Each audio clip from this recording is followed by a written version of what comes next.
You know, when you try to think about 4.6 billion years, I mean, the age of the Earth, it's just almost impossible to really picture it, isn't it? It really is mind-boggling. Like, if a year was just 1 second, Yeah.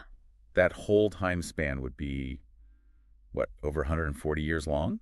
Something like that. Wow. Yeah. So imagine trying to understand just North America's history and all that Yeah. without just, getting totally lost. Well, that's pretty much the huge task we're looking at today, John McPhee's Annals of the Former World. Right. And it's not even just one book, is it? No, no, it's actually 5 books collected together. Took him, what, 20 years of work? 20 years. Incredible. And the original idea was quite focused, wasn't it? Something about the 40th parallel. Exactly. Just tracing a line, a geological slice right across the U.S. along that latitude. Mm-hmm.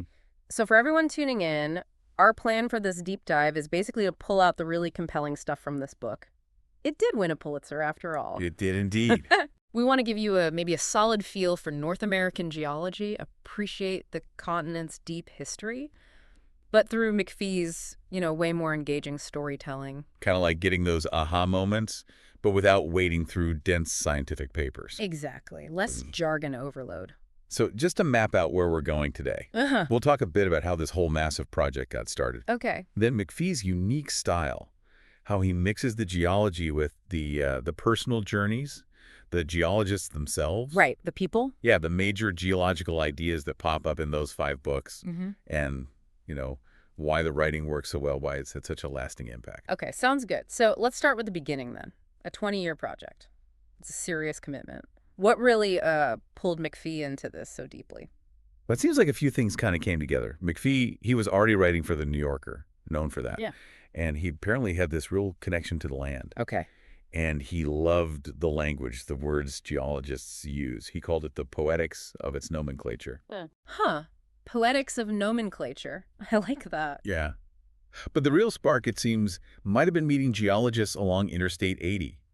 He got fascinated by how they could look at a landscape, something static to us. And see this huge story unfolding over time. Exactly. See it as this dynamic record of, well, deep time.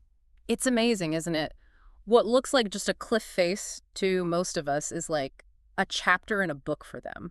Billions of years old. Mm-hmm. And McPhee didn't just lay out the science facts, did he? That seems crucial to how it all works. Oh, absolutely not. That's key to why the book appeals so widely. Yeah. He specifically chose to travel with these geologists. He listened really carefully to how they read the rocks, Okay. and then he wove their personalities, their own stories, right into the writing. I remember one review called The Geologists an Entertaining Lot. Huh.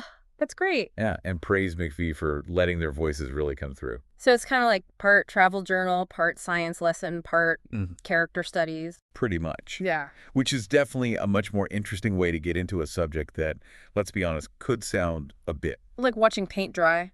Or rocks erode, maybe? Exactly, like watching Okay. rocks erode very slowly. And one critic put it nicely, saying McPhee wanted to show geology and geologists in a way that would arrest the attention of other people, Grab the average person. but also be, acceptable in the geologic community. Yeah. He was trying to bridge that gap between the experts and the rest of us. And clearly it worked. I mean, a Pulitzer Prize says something. Definitely resonated. Now, you mentioned it started with this idea of the 40th parallel, a line across the map. Why that specific line? Was there something special about it geologically? Well, the 40th parallel does cross a really interesting mix of geology, different regions, different structures. Okay. McPhee himself said the initial idea was partly just, well, convenience. It gave him a frame, a path to follow. The starting point.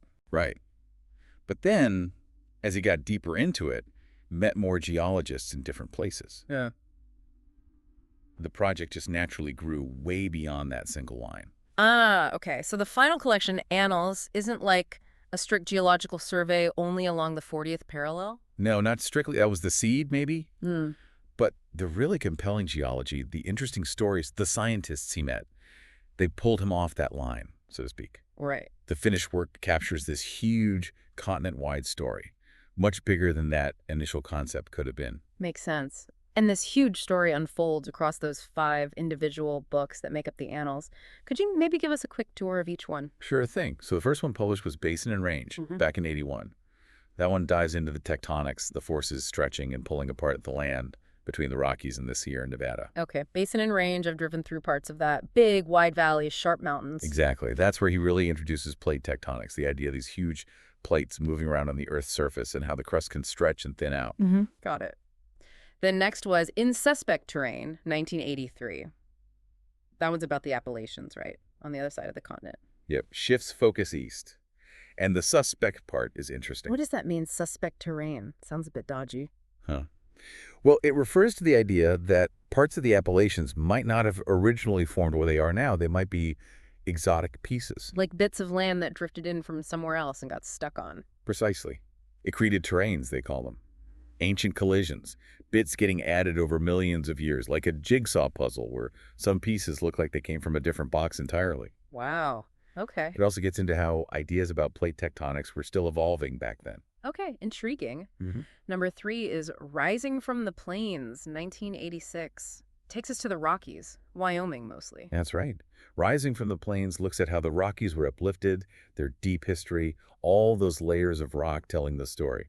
And it's not just rocks there either, is it? I remember that one brings in more human history, too. Yeah, it does. It weaves in some of the cultural history, environmental stuff. Yeah. Showing how the geology shapes everything, including how people live there. Geology as destiny, almost. In a way, yeah. Then jump forward to 1993, Assembling California. The title kind of gives that one away. Yeah, sounds active. Earthquakes, volcanoes. Definitely. Assembling California focuses on that incredibly dynamic tectonic zone is where you see geology happening, volcanoes, faults, earthquakes. It's like a natural laboratory. Constantly changing. Constantly. It gives really vivid examples of the forces still shaping the planet right now. Okay. And the final piece, the 5th book, Crossing the Creighton. That was new when the whole Annals collection came out in 98, right? Correct. So, layperson's terms, what's Creighton? Good question. The Creighton is basically the really old, stable heart of the continent. Think Precambrian shield, the ancient core. Ah, the basement rock. Exactly. So crossing the Creighton takes us through the Midwest, Illinois, Iowa, Nebraska, places like that. It looks at this incredibly ancient foundation, billions of years old. How do they even study that deep? Through things like isotopic analysis, chemical signatures in deeper rocks, even looking at clues from cosmology, believe it or not. It gets into the very earliest history of North America. Wow. So across all 5, you get this incredible sweep, coast to coast, billions of years.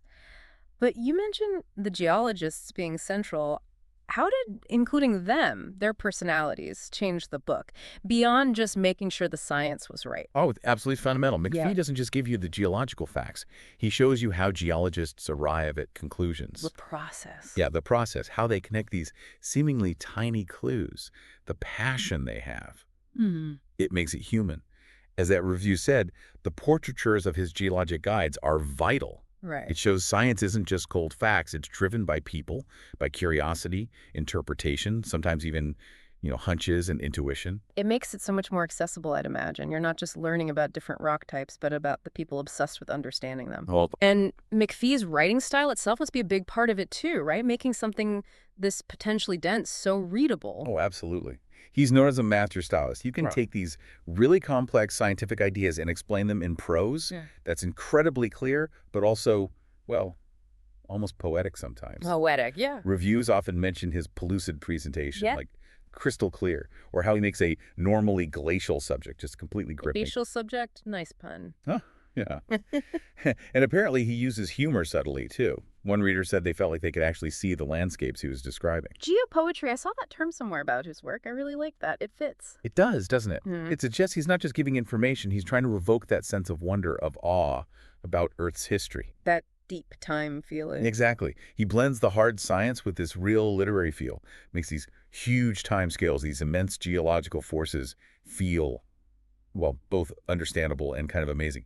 He finds the drama in mountains forming slowly, continents drifting. So, wrapping things up a bit, if someone reads Annals of the Former World, what's the main thing they should come away with? The big picture. I think the core idea is that Annals gives you this incredibly rich, layered view of North American geology. It pulls together the science, the personal stories, and this really profound sense of deep time. It's more than just rocks. Way more. It's the story of our continent, told through the eyes of people who've learned how to read its history in the land itself. And like we said, McPhee just has this knack for making a subject that sounds slow, Utterly fascinating. And those 5 books provide the structure for that journey. Basin and range and plate tectonics out west. In suspect terrain, puzzling out the Appalachians. Rising from the plains, bringing the Rockies to life. Assembling California with all its active geology. And crossing the Creighton, getting down to that ancient continental core, it really is an epic scope. It is. And you can't forget the geologists woven through it all. They're not just info dumps. They're real characters. You get their dedication, their curiosity, even their quirks sometimes. Yeah. They bring the science alive. Thinking about all this, learning about this deep history, it must really change how you just, look at a mountain or Wither Valley. What's the bigger takeaway there? Why does understanding this stuff matter? Well, understanding deep time, understanding the forces that built the continent, Right. it just gives you context for everything you see around you today. Right. When you look at a mountain range, knowing the billions of years of activity behind it, it just deepens your appreciation, doesn't it? Your understanding of North America. Yeah, definitely. It hammers home that the ground under our feet isn't static. It's this dynamic thing shaped by these huge forces over unimaginable time. Really puts our own sort of fleeting moment into perspective. What seems permanent is just a snapshot. Exactly, Yeah. a geological snapshot. Well, for everyone listening, we really hope this deep dive has given you a sense of the amazing journey in Annals of the Former World. It's such a great example of how curiosity, sharp observation, and brilliant storytelling can shed light on even the biggest, most complex topics. And maybe it inspires you to try McPhee's approach in whatever interests you. That mix of looking closely, understanding the science or the facts, but also connecting with the human side of it. Yeah. So maybe a final thought to leave folks with. Think about a familiar landscape in your own life. What billions of years of history might be hiding there, waiting to be sort of uncovered. Makes you think. And maybe notice the language, too, in whatever field grabs you. That poetics of nomenclature McPhee talked about. Yeah. It's often fascinating in its own right.